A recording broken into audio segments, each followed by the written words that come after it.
एक गांव में एक चुड़ैल का साया था। वह चुड़ैल रात होते ही लोगों के घरों में घुसती और जो भी दरवाजा खोलता उसे अपने साथ उठाकर ले जाती।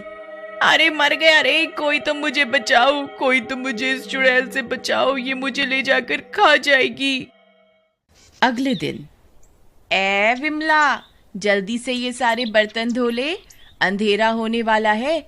अगर रात हो गई तो चुड़ैल यहाँ आ जाएगी। जी माँ जी, मैं रात होने से पहले सारा काम खत्म कर लूंगी। फिर इतना बोलकर विमला की सास घर के अंदर चली जाती है। सुनो जी, तुम्हें पता चला कल कल्लू को चुड़ैल उठा कर ले गई। हाँ, मुझे सुबह ही पता चला। गांव वालों ने उसे बोला था कि अपने घर के आगे चुड़ैल कल आना लिखवा ले, लेकिन वो कहता था कि मैं इन चीजों में विश्वास नहीं रखता और मैं किसी चुड़ैल से नहीं डरता। और अब देखो, उठा के ले गई ना चुड़ैल उसको। आप सही बोल रहे हो जी, भगवान का लाख शुक्र है, हमने तो अपने घर के आगे चुड़ैल का लाना लिखा हुआ है। तभी उसका बेटा घर आता है। हाँ माँ, लेकिन विमला घर के बाहर ही काम कर रही है, उसे भी घर के अंदर बुला लो, अंधेरा होने वाला है, कहीं चुड़ैल ना आ जाए।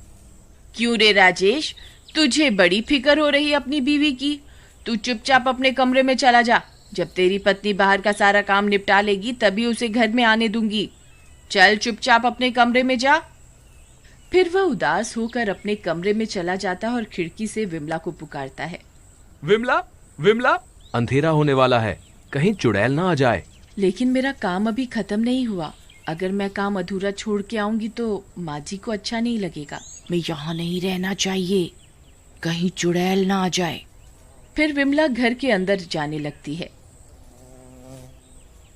अरे बहू रानी, अंदर कहाँ घुसी आ रही हो? अभी तो इतने सारे बर्तन पड़े हैं, वो कौन साफ करेगा? माँ जी, मैं कल सुबह जल्दी उठकर सारा काम निपटा दूंगी, लेकिन अभी रात हो गई है, मुझे घर के अंदर आने दो, वरना चुड़ैल मुझे उठाकर ले जाएगी। ठीक है, तुझे एक ही शर्त पे घर के अंदर आने दूंगी। मुझे सोने के कंगन पहनने का बहुत शौक है, तू अपनी माँ को बोल के मुझे सोने के कंगन बनवा दे। नहीं नहीं माँ जी, ये आप क्या कह रही हैं? मेरे माँ बाप ने लोगों से कर्जा लेकर तो मेरी शादी की है, वह आपकी ये मांग कैसे पूरी कर पाएंगे? आप मुझसे जितना चाहे काम करवा लो, मैं उफ तक नहीं करूंगी, लेकिन मेरे माँ बाप से कुछ मत मांगिए। मुझे तो पहले ही पता था तेरे माँ बाप के बस की कुछ नहीं है, उन्होंने अपनी बेटी के लिए किया ही क्या है आज तक। इतना बोलकर विमला की सास गुस्से में अपने कमरे में चली जाती है। बेटा, अपनी लालची पत्नी की तरफ से मैं तुमसे माफी मांगता हूं, उसे माफ कर दो। नहीं नहीं पिताजी, आप माफी मत मांगिए, इसमें आपका कोई कसूर नहीं है। इतना बोलकर विमला अपने कमरे में चली जाती है। इस लालची औरत ने तो आज हद ही पार कर दी, ऐसी पत्नी होने से अच्छा तो न ही हो। फिर वह बाहर जाता है और दरवाजे पे लिखा होता है, चुड़ैल कल आना। वह उसे काट कर चुड़ैल आ जाना लिख देता है और जल्दी से घर के अंदर चला जाता है और अलमारी के पीछे छुप जाता है। फिर अंधेरा होने पर चुड़ैल अपने शिकार पर निकलती है।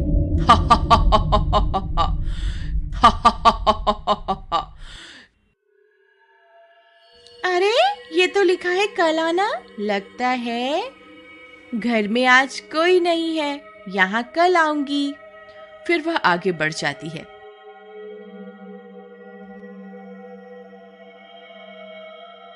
अरे यहाँ तो लिखा है आ जाना। फिर वह उस घर का दरवाजा खटखटाती है। अरे लगता है चुड़ैल आ गई। अरे मर गए रे, ये तो सच में आ गई। कहीं दरवाजा खोलने विमला ना आ जाए। अरे इतनी रात गए कौन आ गया? कहीं खेत में काम करने वाला बिरजू किराया देने तो नहीं आया? तभी वह दरवाजा खोलने जाती है।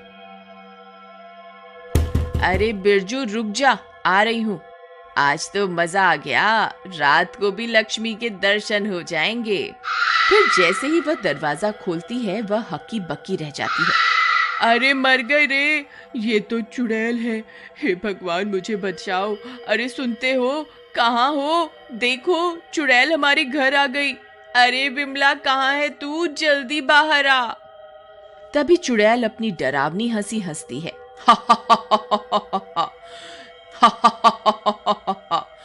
तुझे मुझसे कोई नहीं बचा सकता। इतना बोलकर वह उसे उठाती है और आसमां में उड़ जाती है। सब गांव वाले इस मंजर को अपनी आंखों से देखते हैं, लेकिन कोई भी डर के मारे उसे बचाने के लिए बाहर नहीं आता और चुड़ैल उसे उठाकर अपने साथ ले जाती है। शुक्र है भगवान का, इस लालची औरत से जान तो छूटी। तभी विमला बाहर आती है। अरे पिताजी, ये कैसी आवाज थी और माँ जी कहाँ हैं? उस लालची औरत को तो चुड़ैल उठाकर ले गई। आज से तुम्हारी सारी परेशानियों का अंत।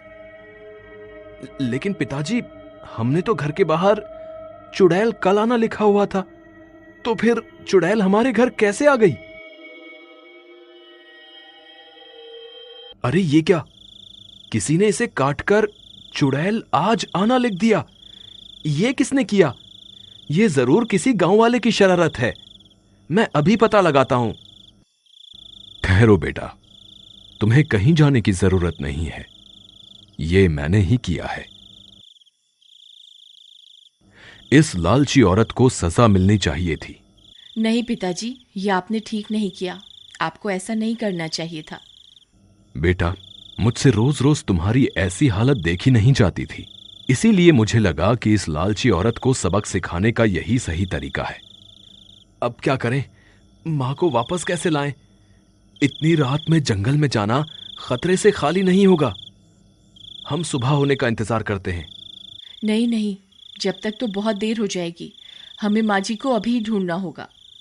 अरे विमला, तुम पागल हो गई हो क्या, जो इतनी रात को इतने घने जंगल में जाने की बात कर रही हो? हमें सुबह होने का इंतजार करना ही होगा। ठीक है, आप सुबह होने का इंतजार करिए, मैं माँ जी को ढूंढने अभी जा रही हूँ। इतना बोलकर विमला अकेले ही हाथ में मशाल लिए इतने घने जंगल में घुस जाती है।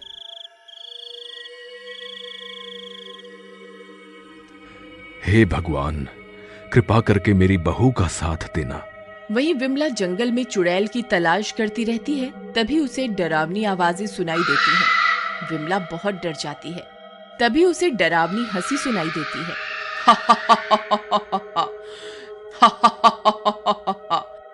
अरे ये कौन है जो खुद यहाँ मरने के लिए आ गया? ए लड़की, तेरी इतनी हिम्मत जो खुद इतने घने जंगल में आई? तुझे बिल्कुल भी डर नहीं लगा? हे चुड़ैल, कृपा करके मेरी माँ को छोड़ दो, बदले में मेरी जान ले लो। विमला की ये सारी बातें वह लालची औरत भी सुनती है। अरे मैं तो इसकी बिल्कुल भी परवाह नहीं करती थी और इसे कितना दुख पहुंचाती थी, लेकिन ये तो मेरी जान बचाने के लिए अपनी जान देने को तैयार है। अच्छा ऐसी बात है, ठीक है, मैं इसे आजाद कर देती हूँ, लेकिन बदले में तुझे अपने खून से मेरी प्यास बुझानी होगी। ठीक है, मैं तैयार हूँ, बस आप माँ जी को यहाँ से जाने दो। नहीं नहीं विमला, मुझ जैसी लालची औरत के लिए तुम अपनी जान मत दो, मैं इस सील के लायक हूँ। नहीं नहीं माँ जी, आप ये क्या कह रही हैं? जल्दी फैसला करो, कौन मेरी प्यास बुझाएगा। तभी राजेश अपने साथ गांव वालों को लेकर वहां पहुंच जाता है। अरे ये क्या, ये सब लोग कहां से आ गए? लगता है मुझे यहाँ से भागना ही पड़ेगा। अरे भागो रे भागो, अपनी जान बचाकर भागो। गांव वालों, मैं वापस लौटकर जरूर आऊंगी, मैं किसी को नहीं छोड़ूंगी। विमला, हम सब तुम्हारी बहादुरी देखकर दंग रह गए। तुमने जो आज किया है, ऐसा करने की हिम्मत किसी में नहीं थी। भगवान सबको तुम्हारी जैसी बहू दे।